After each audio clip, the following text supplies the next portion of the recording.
Le musée de la Légion étrangère présente une nouvelle exposition temporaire dans le cadre des commémorations du centenaire du début de la Première Guerre mondiale. Nous accueillons depuis septembre jusqu'au mois d'avril prochain une exposition sur les engagés volontaires pour la durée de la guerre. Donc ce sont des hommes qui ont laissé derrière eux leurs femmes, leur travail, éventuellement même leurs enfants, pour s'engager aux côtés des Français pendant la Première Guerre mondiale pour le temps que durerait la guerre. Et donc, étant étranger, eh bien, il n'y avait d'autres solutions que de les engager au sein de la Légion étrangère, aux côtés des légionnaires historiques. Donc ces hommes eh bien, ont fait le choix de tout abandonner par idéal pour servir, pour défendre la France.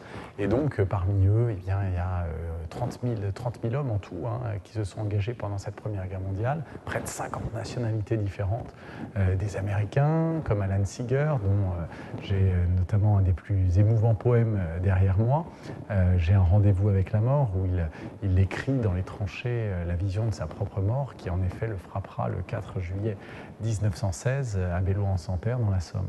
Mais il y a des Italiens aussi qui veulent remercier la France d'avoir combattu et d'avoir aidé à l'unification italienne. Il y a des Tchécoslovaques qui veulent justement trouver, probablement grâce à cette guerre, une possibilité d'exister au sein de cette Europe, ce que ne leur permettait pas l'Empire d'Autriche-Hongrie. Bref, 50 nationalités différentes, 30 000 hommes qui viennent combattre pour un idéal aux côtés des Français durant cette guerre, et ils seront très nombreux à mourir sur les champs de bataille de la Première Guerre mondiale. Cette exposition temporaire peut être vue gratuitement au musée de la Légion étrangère jusqu'au mois d'avril.